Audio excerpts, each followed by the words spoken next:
राधा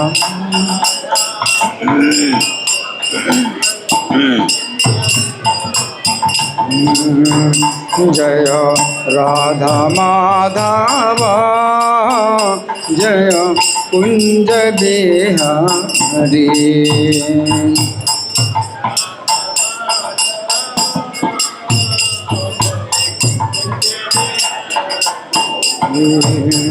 जय गोपी जन वल्लभ जय गिरिवर धारी।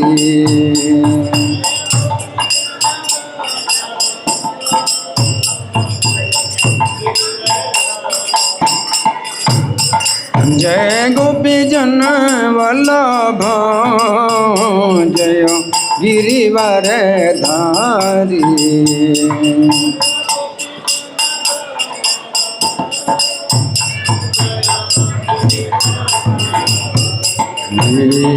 जय यशोदानंदन जय ब्रजजन रंजन।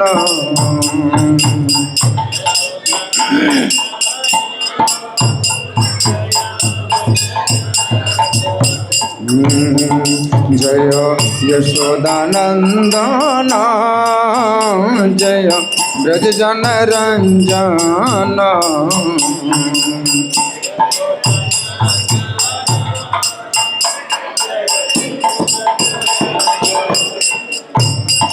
जय यमुना तीर वनचारी जय कुंज बिहारी।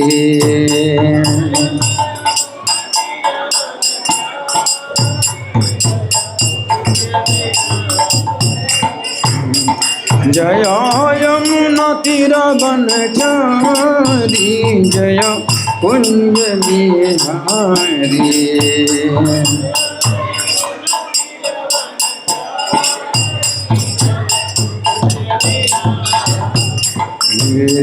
जय राधा माधव जय कुंज बिहारी।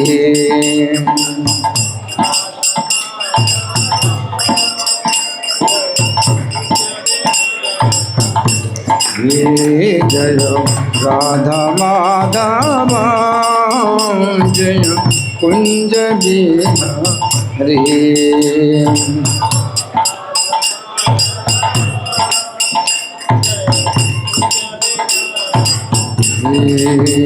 निताय गौर हरि बोल हरि बोल हरि बोल हरि बोल।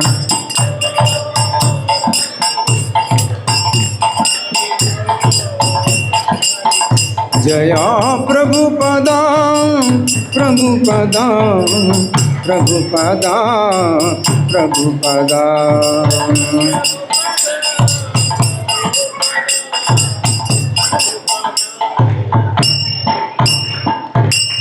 सब लोग कृपा करके घुटनों पर बैठें और माथे को जमीन में लगाएं। जब तक जयकारा होगा सभी लोग घुटनों पर बैठें और माथे को जमीन में लगाएं। जय ओम विष्णुपाद परमहंस परिव्राजकाचार्य अष्टोत्तर शस्त्री श्रीमधि डिवाइन ग्रेस अभय चरणारविंद भक्ति वेदांत स्वामी श्री प्रभुपाद की जय। नित्य लीला प्रविष्ट इस्कॉन फाउंडर आचार्य saviour of the whole world Srila Prabhupada की जय। नामाचार्य हरिदास ठाकुर की जय। प्रेम से कहो श्री कृष्ण चैतन्य प्रभु नित्यानंद श्री अद्वैत गदाधर श्रीवासादि गौर भक्त वृंद की जय। श्री श्री राधा पार्थ सारथी ललिता विशाखा गोप गोपिका श्याम कुंड राधा कुंड गिरि गोवर्धन की जय।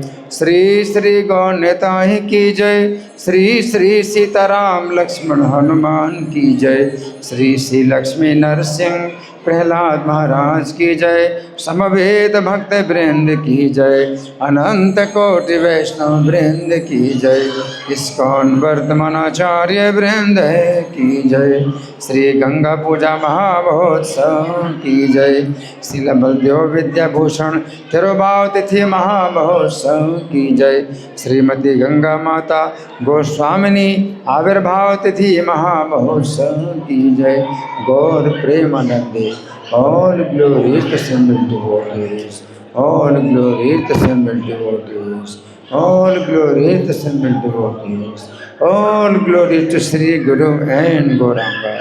हरे कृष्णा। तो आप लोग जानते हैं आज बहुत पवित्र दिन है। आज क्या है? बहुत पवित्र दिन है। आज क्या है? कौन बताएगा क्या है? गंगा दशहरा है। गंगा पूजा बोलते हैं, गंगा दशहरा बोलते हैं, गंगा दशमी बोलते हैं।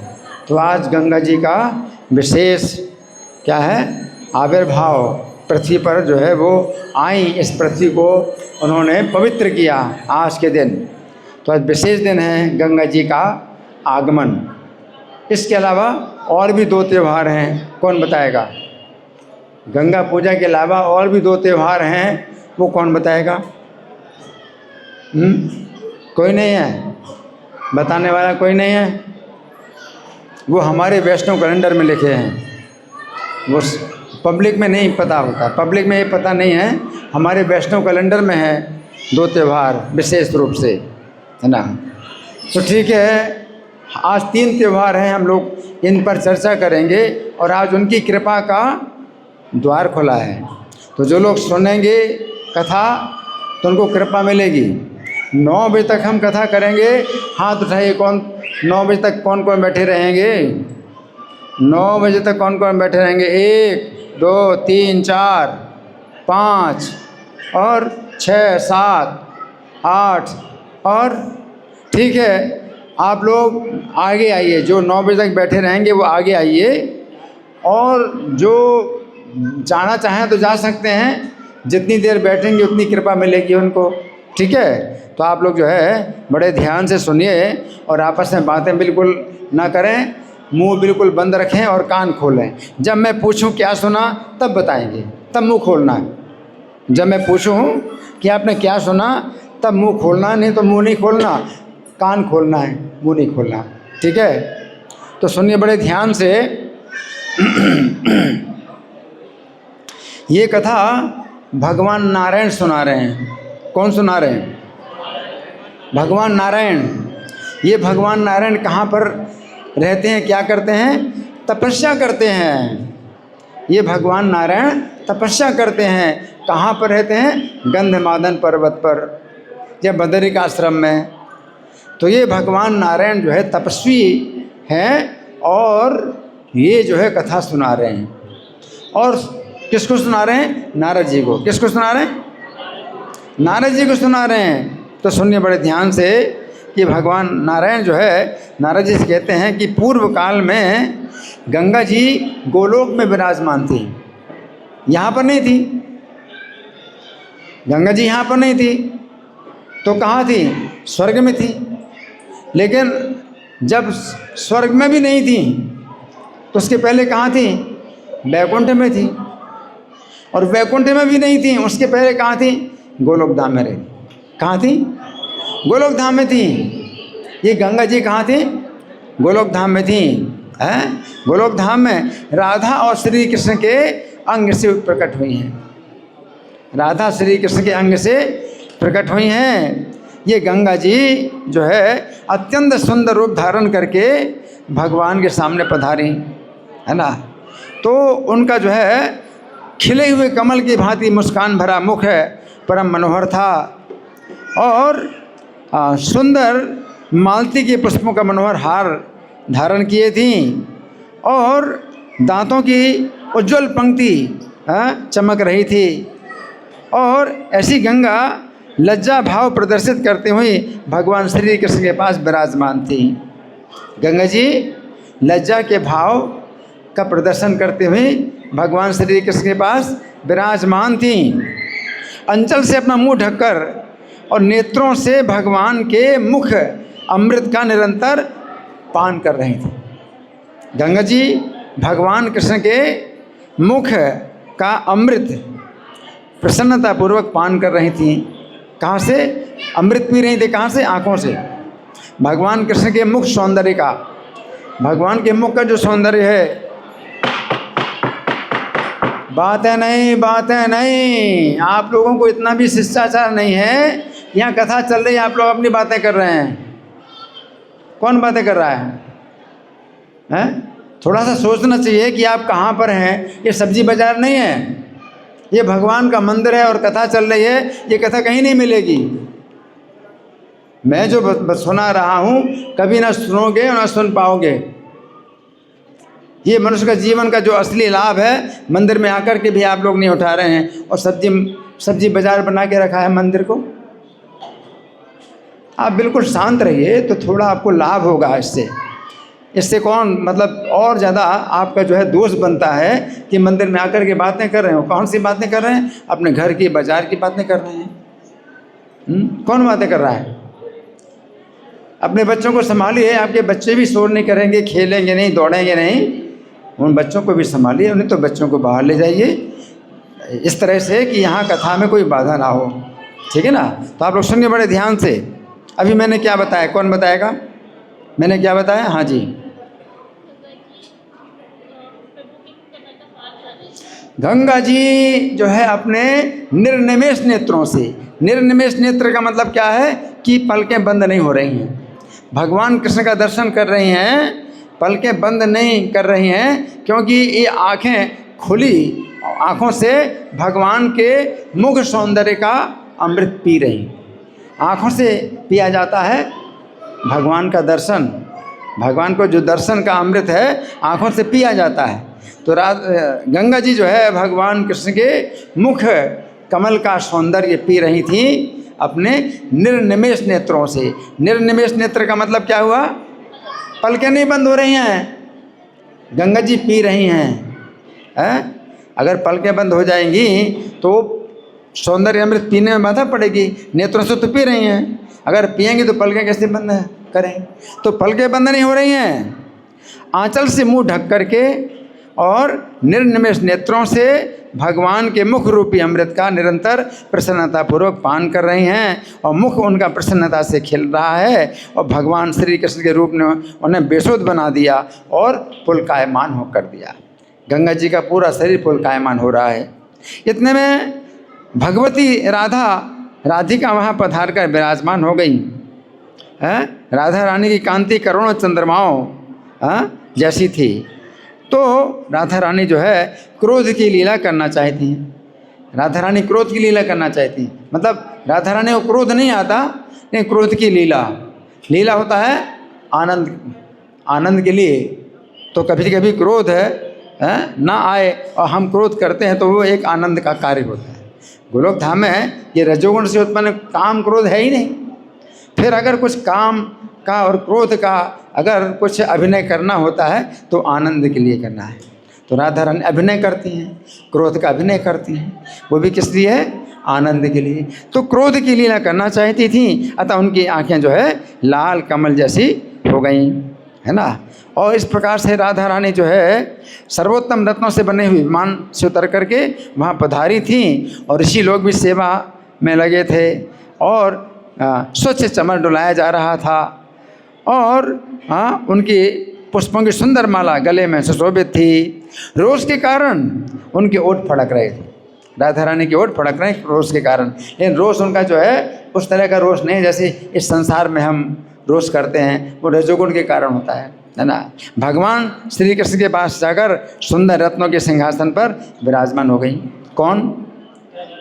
राधा रानी भगवान श्री कृष्ण के पास जाकर सुंदर रत्न में सिंहासन पर विराजमान हो गई और उनको पधारे देकर श्री कृष्ण उठ कर खड़े हो गए।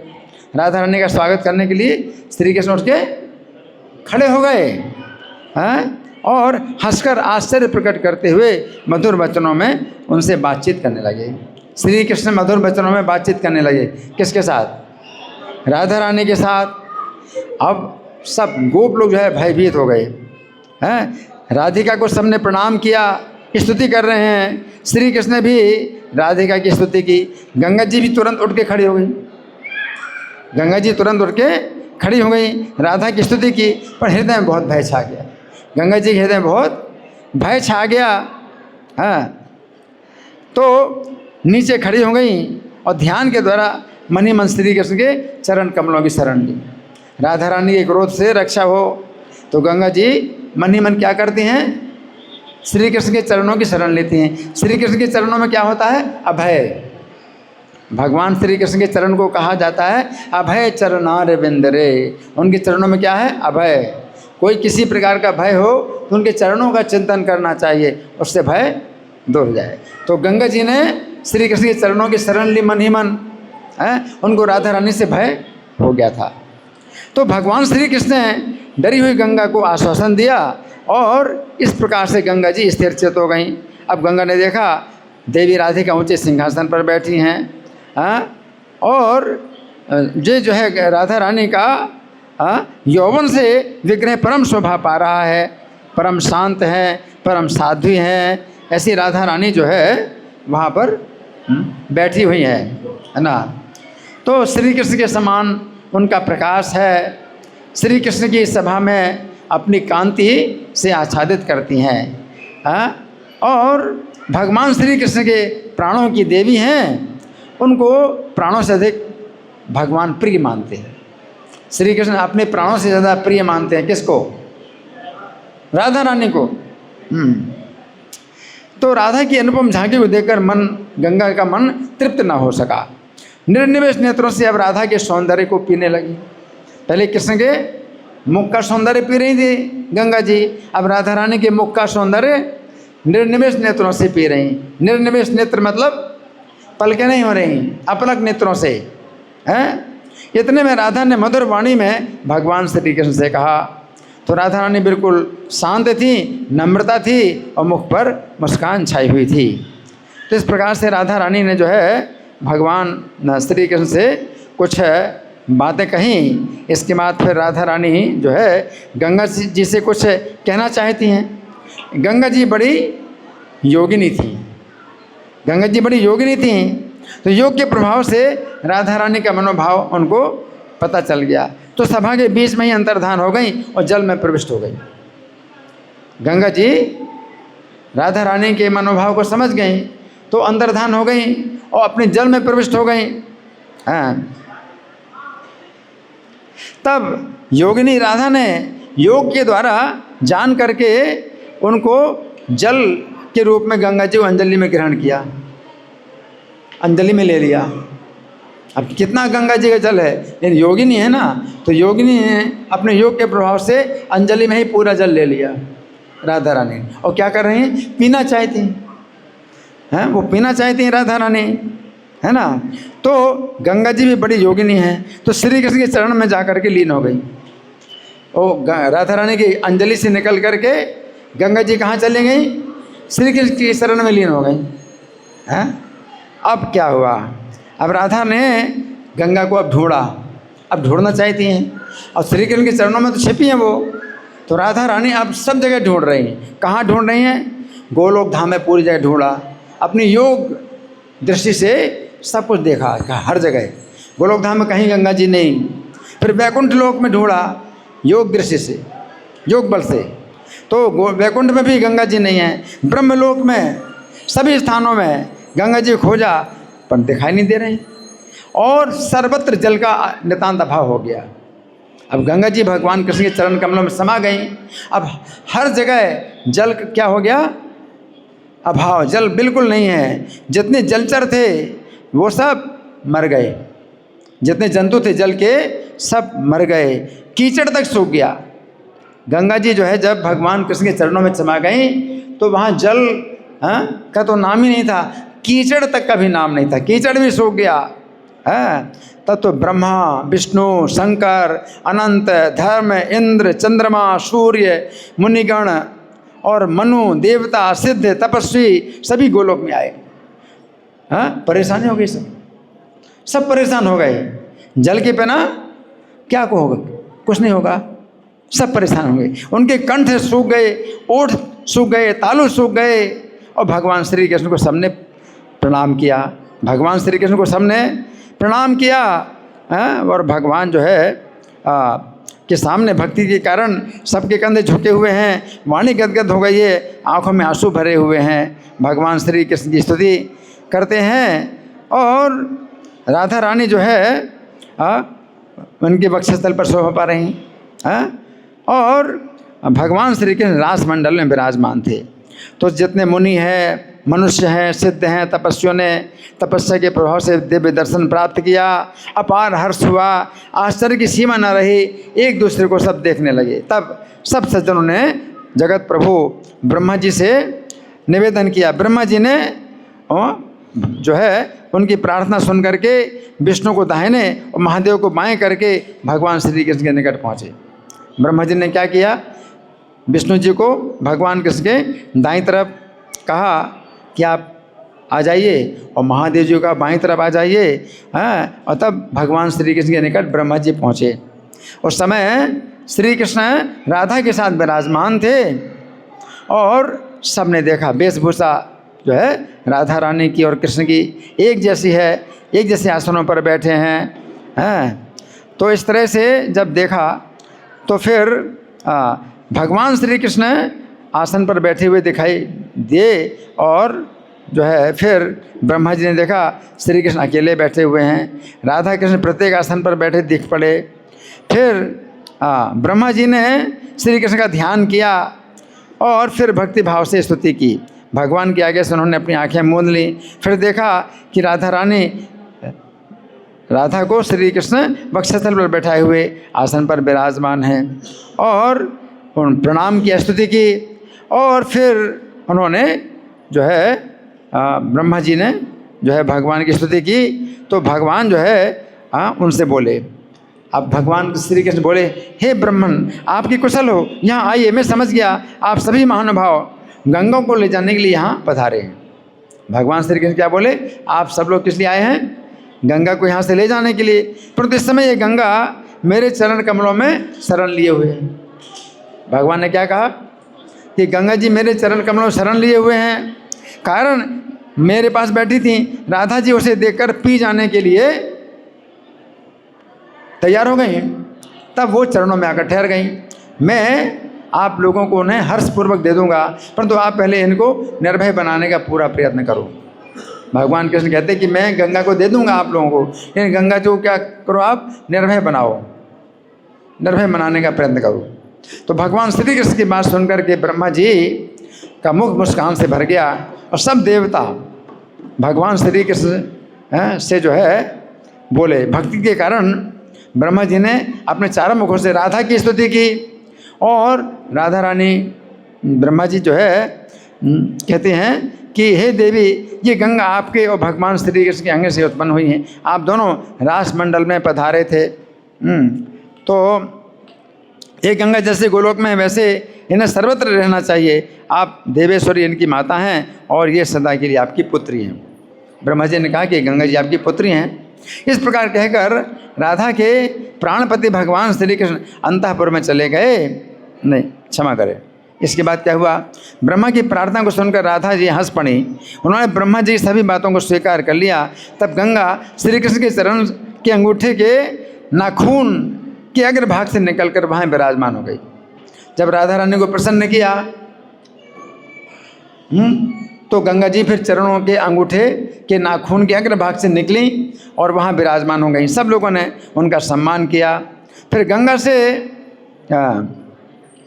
वो जल से निकल करके अपने ब्रह्मा जी ने गंगा के उस जल को अपने कमंडलों में रख लिया। शंकर जी ने उस जल को अपने मस्तक पर स्थान दिया, और ब्रह्मा ने गंगा को राधा मंत्र की दीक्षा दी। तो गंगा ने इन नियमों के द्वारा राधा की पूजा करके वैकुंठ के लिए प्रस्थान किया। अब गंगा जी ने राधा की पूजा की, फिर वैकुंठ के लिए प्रस्थान किया। तो लक्ष्मी, सरस्वती, गंगा और तुलसी, ये चारों देवियाँ भगवान नारायण की पत्नियाँ हैं। भगवान नारायण की 4 पत्नियाँ हैं। भगवान नारायण तो वैकुंठ में रहते हैं और श्री कृष्ण गोलोक में रहते हैं। तो श्री कृष्ण की एकमात्र जो देवी हैं वो राधा रानी हैं। और वैकुंठ में जो नारायण हैं उनकी 4 देवियाँ, 4 पत्नियाँ। कौन सी 4 पत्नियाँ हैं, कौन बताएगा? लक्ष्मी, एक तो लक्ष्मी, दूसरी सरस्वती, तीसरी गंगा और चौथी तुलसी। पहली कौन सी है? लक्ष्मी, दूसरी सरस्वती, तीसरी गंगा और चौथी तुलसी, ये 4 देवियाँ। तब भगवान श्री कृष्ण ने हंसकर ब्रह्मा को बात बताई, हे ब्रह्मन, तुम गंगा को स्वीकार करो। हाँ, आप लोग ध्यान देकर के सुनिए। आप लोग और अन्य देवता, मुनि और मनु, सिद्ध यहाँ आए हैं, इन्हीं को जीवित समझना चाहिए, क्योंकि गोलोक में काल के चक्र का प्रभाव नहीं पड़ता। इस समय कल्प समाप्त होने के कारण सारा विश्व पानी में डूब चुका है। गोलोक धाम में थोड़ा सा समय बीता और भगवान कृष्ण कहते हैं कि भौतिक जगत में क्या हो गया, समय बीत गया न। तो ब्रह्मा जी जितने देवता हैं सब मुझ में विलीन हो गए हैं, केवल वैकुंठ को छोड़कर सब जल में हो चुका है। तुम जाकर ब्रह्मा आदि की सृष्टि करो, अपने ब्रह्मांड की रचना करना आवश्यक है, इसके पश्चात गंगा वहाँ पर आएंगी। इसी प्रकार मैं भी अन्य ब्रह्मांडों में भी ब्रह्मा आदि लोगों की रचना करूँगा। अब तुम सब देवताओं के साथ यहाँ से शीघ्र पधारो, बहुत समय बीत गया है। तुम लोगों में से कई ब्रह्मा समाप्त हो गए और कितने अभी और भी होंगे। इस प्रकार कहकर राधा के प्राणपति भगवान श्री कृष्ण अंतःपुर में चले गए और ब्रह्मा जैसे देवता सब चलकर यत्न पूर्वक पुनः सृष्टि की करने में तत्पर हो गए। फिर तो गोलोक, वैकुंठ, शिवलोक, ब्रह्मलोक, जिस जिस स्थान में गंगा को रहने के लिए भगवान श्री कृष्ण ने आज्ञा दी थी, उस स्थान के लिए उसने प्रस्थान कर दिया। भगवान श्री हरि के चरण कमल से गंगा प्रकट हुई, इसलिए लोग इन्हें विष्णुपति कहने लगे। इस प्रकार गंगा के उत्तम उपाख्यान का मैंने वर्णन किया। तो फिर भगवान नारायण कहते हैं, नारद, जब गंगा वैकुंठ में चली गई तब थोड़ी देर के बाद ब्रह्मा जी भी उनके साथ ही वैकुंठ पहुँचे और भगवान श्री हरि को प्रणाम करके कहने लगे। गंगा जी वैकुंठ में चली गई, ब्रह्मा भी जो है वहाँ भगवान को प्रणाम करके कहने लगे। ब्रह्मा जी ने कहा, हे भगवान, श्री राधा और श्री कृष्ण के अंग से प्रकट हुई ये गंगा इस समय एक सुशीला देवी के रूप में विराजमान है। दिव्य यौवन से संपन्न होने के कारण शरीर परम मनोहर है। उस देवी में क्रोध, अहंकार लेस मात्र भी नहीं है। किसमें?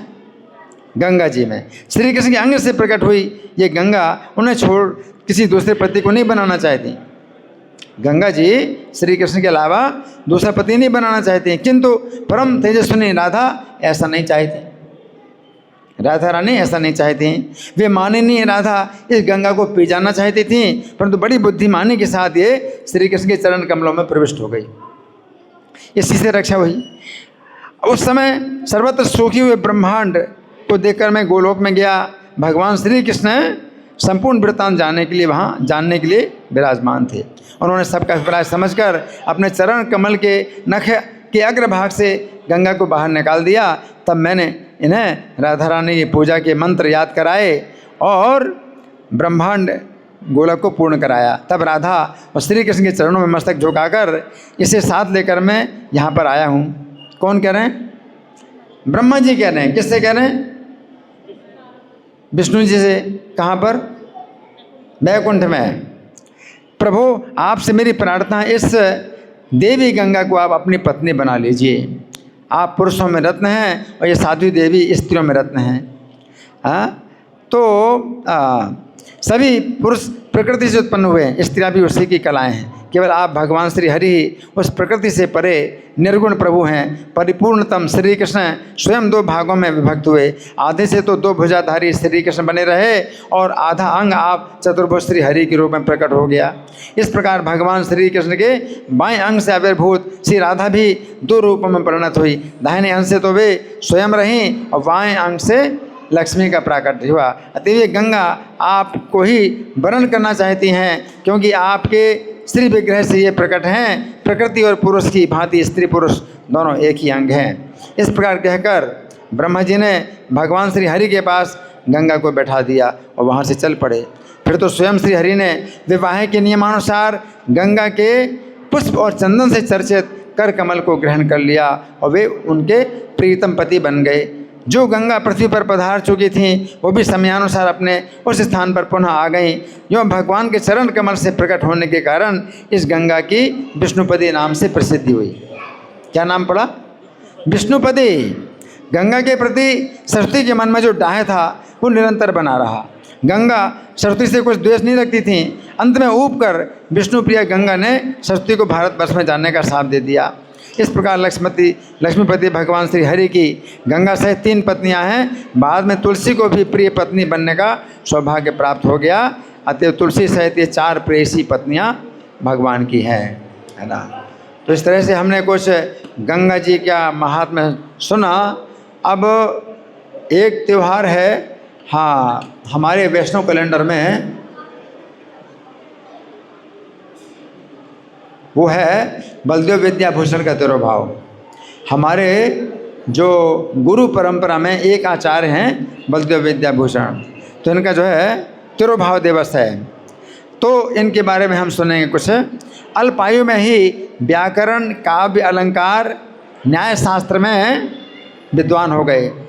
तीर्थ भ्रमण के लिए निकल पड़े, हाँ, और जो है पूरे स्थान में प्रचार भी किया। मध्वाचार्य का जो तत्ववाद वो प्रचार किया। फिर भ्रमण करते हुए बलदेव विद्याभूषण उत्कल देश में आए और वहाँ प्रचार कार्य किया, हाँ। और फिर रसिकानंद के शिष्य राधा दामोदर देव से उनका मिलन हुआ, विचार विमर्श हुआ, है ना। तो राधा दामोदर गोस्वामी ने उस समय बलदेव को श्री चैतन्य महाप्रभु की कृपा के विषय में विस्तार से बताया और गौड़ी वैष्णव सिद्धांत की बात उन्होंने बताई। तो श्रीमद राधा दामोदर गोस्वामी की बातों से बलदेव विद्याभूषण क्या हो गए, वो बड़े प्रभावित हो गए। तो उन्होंने ये हरे कृष्ण मंत्र ग्रहण किया और जीव गोस्वामी के 6 संदर्भों का अध्ययन करना आरंभ किया। थोड़े समय में पंडित हो गए और राधा दामोदर गोस्वामी के पास रहने के पश्चात उनकी अनुमति से ये जो है वृंदावन में विश्वनाथ चक्रवर्ती इनके निकट आ गए। तो विश्वनाथ चक्रवर्ती इनकी विनम्रता को देख करके बहुत प्रसन्न हुए। अब श्री बलदेव को अपने साथ रख करके अचिंत्य भेदा भेद जो चैतन्य महाप्रभु सिद्धांत है उसके संबंध में विशेष रूप से शिक्षित किया। और ये जो है पूरी तरह से अब क्या हो गए, गौड़ी वैष्णव सिद्धांत में निपुण हो गए। अब जयपुर के राज दरबार में रामानुज संप्रदाय के कुछ अनुयायियों ने गौड़ी संप्रदाय के विषय में कुछ तर्क उठाया। तो उन्होंने मतलब ये जो है आपत्ति की कि जो गोविंद जी की सेवा होती है, जयपुर में गोविंद जी की सेवा होती है, तो उन्होंने जो है मतलब ये कहा कि ये जो गोविंद जी की सेवा होती है, आपका मध्व संप्रदाय है, तो मध्वाचार्य के संप्रदाय में गोविंद जी की सेवा होती है, वो तो सही है, परंतु गोविंद जी से जो राधा रानी की पूजा होती है वो पहले तो कभी नहीं हुई। उन्होंने प्रश्न उठाया कि राधा रानी कृष्ण का तो मध्वाचार्य ने भी उनरूपी कृष्ण की स्थापना की, तो कृष्ण अकेले ही कृष्ण की पूजा होती, मध्व संप्रदाय में अकेले कृष्ण की पूजा होती है। तो अब राधा रानी की पूजा अगर आप कर रहे हैं तो मध्व संप्रदाय में पहले तो कभी हुई नहीं। तो जब उन्होंने इस तरह की आपत्ति की, है ना, तो विश्वनाथ चक्रवर्ती के पास राजा ने जो है समाचार भेजा कि भाई इनको उत्तर दीजिए कि हमारे मध्व संप्रदाय में राधा रानी की कृष्ण के साथ जो पूजा हो रही है उसका जो है आप लोग कुछ सिद्ध करिए। तो बलदेव विद्याभूषण फिर वृंदावन से वहाँ गए। विश्वनाथ चक्रवर्ती ठाकुर चूँकि काफ़ी वृद्ध हो चुके थे, तो वृंदावन से जयपुर आप आजकल तो प्लेन भी जाता है, प्लेन भी जाता है जयपुर, परंतु उस समय तो प्लेन नहीं था, ट्रेन भी नहीं थी, बसें भी नहीं थी। तो विश्वनाथ चक्रवर्ती ठाकुर को बहुत परेशानी होती अगर वो वृंदावन से जयपुर जाते। तो उन्होंने अपने शिष्य बलदेव विद्याभूषण को आज्ञा दी कि आप जाइए और उनको जो है शास्त्रार्थ में उनको आप संतुष्ट करिए। तो बलदेव विद्याभूषण गए जयपुर। तो वो जो रामानंदी वैष्णव थे उनको समझाया कि राधा रानी जो है श्री कृष्ण की अर्धांगिनी है, गोलोक धाम में इनका बहुत सम्मान है और उनकी कृष्ण के पास साथ पूजा होनी चाहिए। तो उन्होंने बहुत जो है शास्त्रों का निष्कर्ष बता करके उनको संतुष्ट कर दिया। जब संतुष्ट कर दिया तो फिर उन लोगों ने जो है एक दूसरी आपत्ति उठाई। उन लोगों ने जो रामानंदी वैष्णव थे उन्होंने एक दूसरी आपत्ति उठाई। उन्होंने कहा कि देखिए आप लोग जो है श्री कृष्ण को जो है सब अवतारों का कारण बताते हो, सब अवतारों का कारण बताते हो, तो ये तो भागवत में तो है ये बात, कृष्णस्तु भगवान स्वयं भागवत में तो है, लेकिन वेदों से आप इसको सिद्ध करो, इस बात को वेदों के द्वारा सिद्ध करो। कौन सी बात को? कौन सी बात को? है? हाँ, श्री कृष्ण है स्वयं भगवान, वेदों के द्वारा स्थापित करो। तो फिर जो है इन्होंने क्या किया कि अब बड़े चिंतित हो गए, तो भगवान गोविंद जी से उन्होंने प्रार्थना की बलदेव विद्याभूषण ने कि अब आप जो है हमारी सहायता करो, नहीं तो हमारी जो है इज्जत चली जाएगी। तो भगवान गोविंद जी ने उनको सपना दिया कि आप जो है ब्रह्मसूत्र का भाष्य लिखो। तो ब्रह्मसूत्र के भाष्य से आप उनको सिद्ध करो कि श्री कृष्ण ही सब अवतारों के कारण हैं। तो इस तरह से उन्होंने जो है फिर जो है गोविंद भाष्य, ये ब्रह्मसूत्र का गोविंद भाष्य लिखा। और इस प्रकार से जो है फिर ये क्या हुआ कि जो रामानंदी वैष्णव थे वो संतुष्ट हो गए।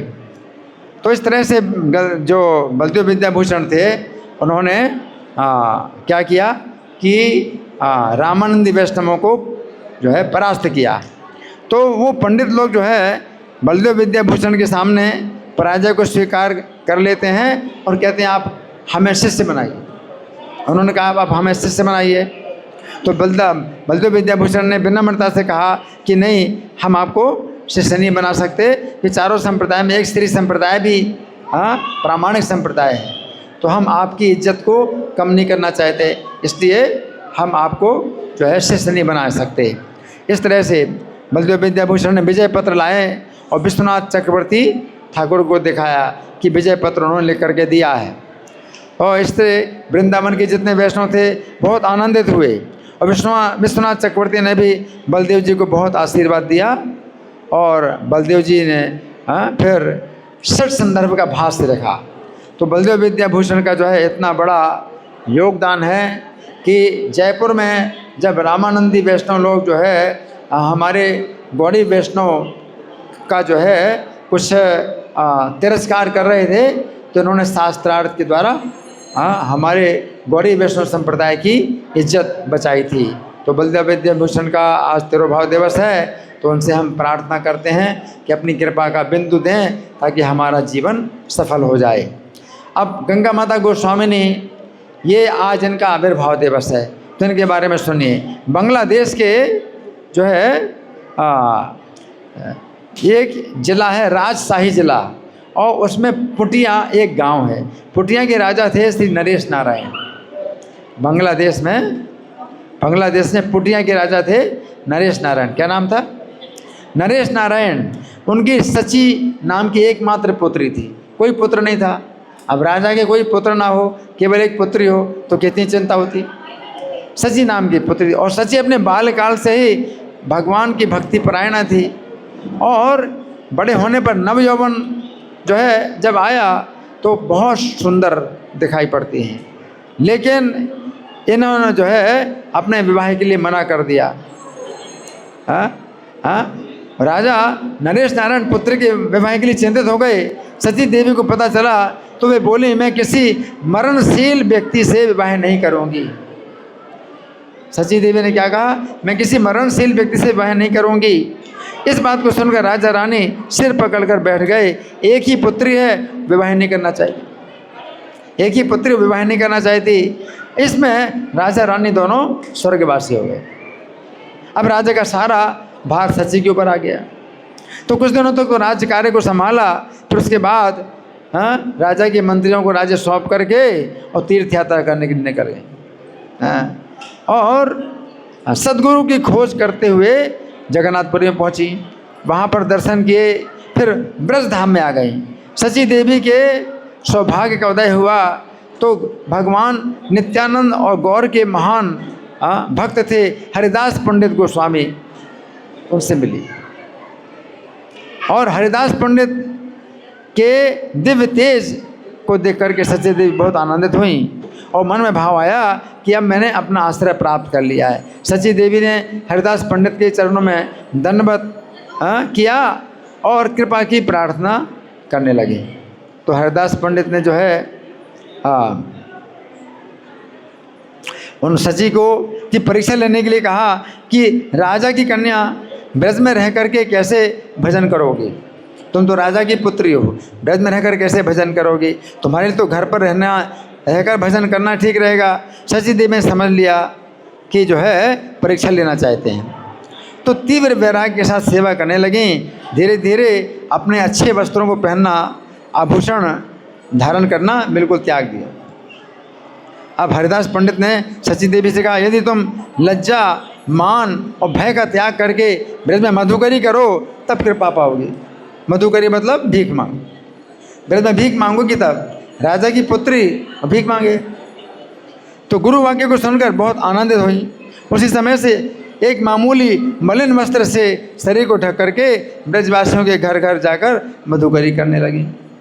ब्रजवासी उनके शरीर के तेज को देखकर समझ गए असाधारण महिला है, और तीव्र वैराग को देख करके वैष्णव भक्त बड़े चमत्कृत हुए। अब इनका शरीर बहुत क्षीण हो गया, मलिन हो गया। हाँ, इन्होंने बिल्कुल ध्यान नहीं दिया। रोज़ यमुना में स्नान करना है, मंदिर की झाड़ू सफाई करती हैं, परिक्रमा करती हैं, आरती का दर्शन करती हैं, कथा श्रवण करती हैं। तीव्र वैराग को देख करके हरिदास पंडित गोस्वामी के मन में कृपा की धारा फूटी। सची देवी को बुलाकर हंसते हंसते कहने लगे, राजकन्या होकर भी तुमने श्री कृष्ण के भजन में जैसे त्याग और तपस्या को प्रकट किया, उससे मैं बहुत संतुष्ट हुआ हूँ। अब तुम शीघ्र ही मंत्र ग्रहण करो। हरिदास पंडित ने क्या कहा? मंत्र ग्रहण करो। इसके पश्चात चैत्र शुक्ला त्रयोदशी के दिन हरिदास पंडित गोस्वामी ने राधा कृष्ण मंत्र की दीक्षा दी, और वे बहुत दीनहीन भाव से श्री गुरु और गोविंद की सेवा करने लगी। रोज पंडित गोस्वामी से शास्त्र का श्रवण करने लगी और गोस्वामी सिद्धांतों में पारंगत हो गई। हरिदास पंडित गोस्वामी की एक शिष्या थी जिनका नाम था लक्ष्मी प्रिया। वो वृंदावन में आई थी। तो लक्ष्मी प्रिया रोज़ 3 लाख हरिनाम का जप करती थी। तो पंडित गोस्वामी ने आदेश दिया कि सची देवी को साथ लेकर राधा कुंड में जाके भजन करो। लक्ष्मी प्रिया पहले से शिष्या थी और 3 लाख नाम लेती थी। तो हरिदास पंडित ने कहा कि सची देवी को साथ में लेकर के तुम दोनों राधा कुंड में जाके भजन करो। तो लक्ष्मी प्रिया ने गुरुदेव के आदेश को शिरोधार्य किया और सची के साथ राधा कुंड में आकर भजन करने लगी। सची देवी रोज लक्ष्मी प्रिया के साथ गोवर्धन की परिक्रमा करने लगी और सची देवी ने राधा कुंड में भजन करने में जो है लग गई। हरिदास पंडित गोस्वामी ने बुलाकर आदेश दिया, तुम शीघ्र ही पूरी धाम में जाओ और वहाँ भजन करो। अब राधा कुंड से कहाँ जाओ? जगन्नाथपुरी में जाओ, वहाँ भजन करो। तो और वहाँ पर भगवान चैतन्य की वाणी का प्रचार करो। तो फिर सची देवी वृंदावन से पूरी धाम में आई और सार्वभौम पंडित के घर में रह करके भजन करने लगी और श्रद्धावान व्यक्तियों को श्रीमद् भागवत का पाठ सुनाने लगी। तो सार्वभौम पंडित का घर बहुत दिनों तक कोई न रहने के कारण जीर्ण शीर्ण हो चुका था और दामोदर सालग्राम सेना विराजमान थे। तो सची देवी वहीं रह करके नियमित भजन करने लगी और भागवत सिद्धांतों को सुनने के लिए श्रद्धालु व्यक्ति उनके स्थान पर आने लगे और वो प्रसिद्ध भागवत वक्ता के रूप में चारों तरफ विख्यात हो गए, बहुत विख्यात हो गए। पुरी के राजा मुकुंद देव एक दिन सची देवी के आवास पर भागवत सुनने के लिए आए। मुकुंद देव राजा थे, राजा भी आए भागवत सुनने के लिए और उनके सिद्धांतों को सुनकर बहुत प्रभावित हुए। उन्होंने मनी मन कुछ अर्पण करने की इच्छा की। उसी दिन रात को उन्होंने सपने में देखा कि जगन्नाथ कह रहे हैं कि सची को श्वेत गंगा के निकटवर्ती स्थान अर्पित करो। जगन्नाथ जी ने सपना दिया राजा को कि सची देवी को कौन सा स्थान दो, श्वेत गंगा के निकट स्थान दो। तो सुबह राजा मुकुंद देव सची देवी के निकट आए, विनीत भाव से राजा को बैठने का आसन प्रदान करके सची देवी ने आने का कारण पूछा। मुकुंद देव ने तब जगन्नाथ जी के आदेश की बात बता करके श्वेत गंगा के निकट स्थान को स्वीकार करने की प्रार्थना की। सती देवी ने जो है जब बार बार अनुरोध किया राजा ने, तो जगन्नाथ जी का आदेश जान करके मुकुंद देव ने सची देवी के नाम पर वो श्वेत गंगा के भू संपत्ति का दान पत्र प्रस्तुत कर दिया। पूरे धाम में पहले से इस बात का प्रचार हो चुका था कि सची देवी स्वयं एक राजा की कन्या है। तो एक बार गंगा स्नान के लिए वो जाना चाहती थी, तो गुरुदेव का तो आदेश यही था कि पूरी धाम में रहो। अब पूरी में तो गंगा जी हैं, इनके गंगा स्नान करने की इच्छा हुई। तो उसी रात जगन्नाथ देव ने उनको सपने में कहा, सची तुम कोई चिंता मत करो, जिस दिन स्नान का दिन होगा उस दिन तुम श्वेत गंगा में स्नान करना, गंगा देवी तुम्हारी जो है तुमको दर्शन देंगी, श्वेत गंगा में आ जाएंगी। स्वप्न को सुनकर बहुत प्रसन्न हो गई। तो जब स्नान का योग आया तो सची देवी अकेले ही आधी रात को श्वेत गंगा में स्नान करने के लिए गई, और जो ही श्वेत गंगा में उतरी तो ही गंगा देवी जो है उनको बहा कर ले जाने लगी। गंगा देवी उनको बहा कर ले जाने लगी और बहते बहते जगन्नाथ मंदिर के भीतरी भाग में पहुंच गई। वहाँ उन्होंने देखा कि हजारों लोग आनंद पूर्वक स्नान कर रहे हैं, चारों स्तुति का कोलाहल है और वो भी स्नान करने लगी। इस कोलाहल में मंदिर के द्वार रक्षकों की नींद टूट गई। वे हैरान होकर चारों तरफ देखने लगे। उन्हें समझ में आ गया कि बहुत ज़्यादा कोलाहल मंदिर के भीतर से हो रहा है। तब पहरेदारों ने शीघ्रतापूर्वक इस बात की सूचना अध्यक्ष को दी, मंदिर के अध्यक्ष को दी। उन्होंने ये समाचार स्वयं राजा को दिया कि मंदिर के अंदर बहुत कोलाहल हो रहा है।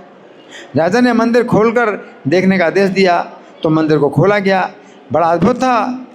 हाँ, सची देवी अकेली खड़ी थी। जगन्नाथ के सेवक पंडा लोग ये सोचने लगे जगन्नाथ देव के जो आभूषण हैं उनको हरण करने के लिए ये भीतर प्रविष्ट हो जाए। उनके पंडाओं ने क्या समझा कि जगन्नाथ जी के आभूषण हरण करने के लिए जो मंदिर में प्रविष्ट हो होगी। बहुतों ने कहा ये नहीं हो सकता, इसके पीछे कोई रहस्य है। इसके बाद तो सची देवी को विचाराधीन करके बंदीशाला में रखा गया, जेल में रखा गया। सची देवी इस घटना से बिल्कुल घबराई नहीं। वे आनंद पूर्वक कृष्ण का नाम लेती नहीं। राजा मुकुंद देव ने रात्रि के अंतिम प्रहर में सपना देखा कि जगन्नाथ देव क्रोध से बोल रहे हैं, सची को जेल से तुरंत मुक्त करो। जगन्नाथ जी क्रोध से बोल रहे हैं, सची देवी को जेल से तुरंत मुक्त करो। उनके स्नान के लिए मैंने ही अपने चरणों से गंगा को प्रकट किया था और मंदिर में मंगवाया था। यदि कल्याण चाहते हो तो पुजारी और पंडाओं को साथ लेकर सच्ची के चरणों में क्षमा प्रार्थना करो। किसने कहा? जगन्नाथ जी ने कहा कि सब लोग, राजा और जितने पुजारी पंडा, सब उनके चरणों में क्षमा प्रार्थना करो, उनसे मंत्र ग्रहण करो, उनसे मंत्र ग्रहण करो।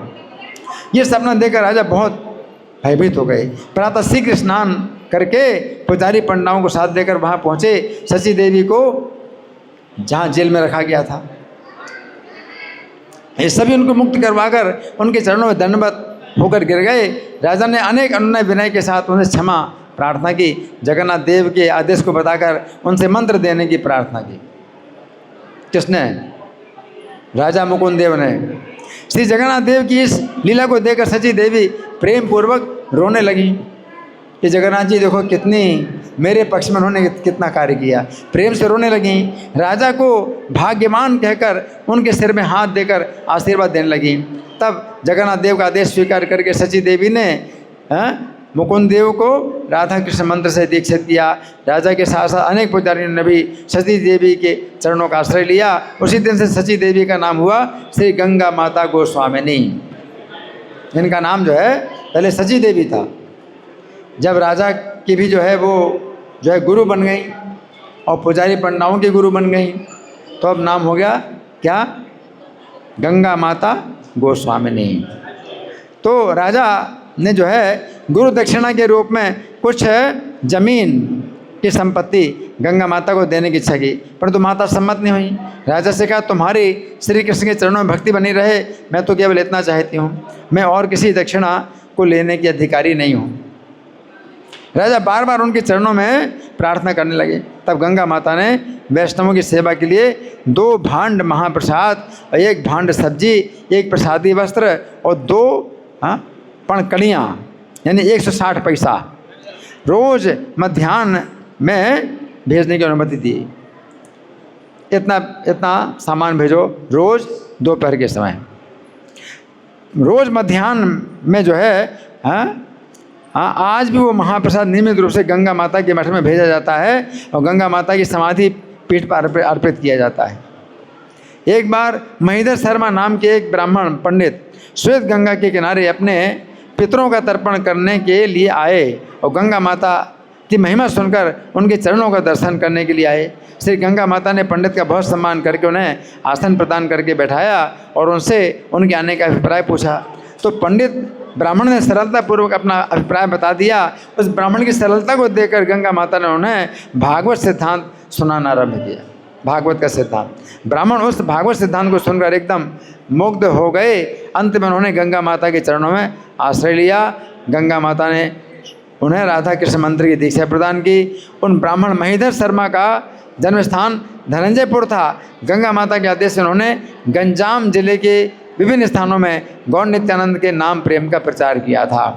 तो आज गंगा माता गोस्वामिनी का आविर्भाव दिवस है, तो इनका इतना जो है भगवान कृष्ण के प्रति समर्पण है और भगवान की जगन्नाथ जी की इनके ऊपर इतनी कृपा का जो है जो हुआ, उस कृपा का एक बिंदु हमें प्राप्त हो जाए तो हमारा जीवन सफल हो जाए, है ना। तो ये जो है हमारे आज हमने 3 त्योहारों की चर्चा की। एक तो है गंगा पूजा यानी गंगा देवी का आविर्भाव हुआ, और दूसरा बलदेव विद्याभूषण का तिरोभाव, और तीसरा गंगा माता गोस्वामिनी का आविर्भाव, है ना। तो 3 त्योहारों पर हमने चर्चा की।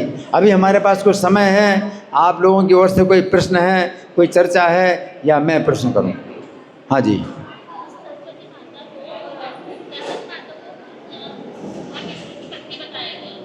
क्या? सरस्वती माता जो है भगवान की पत्नी हैं, लक्ष्मी हैं, सरस्वती हैं, गंगा और तुलसी।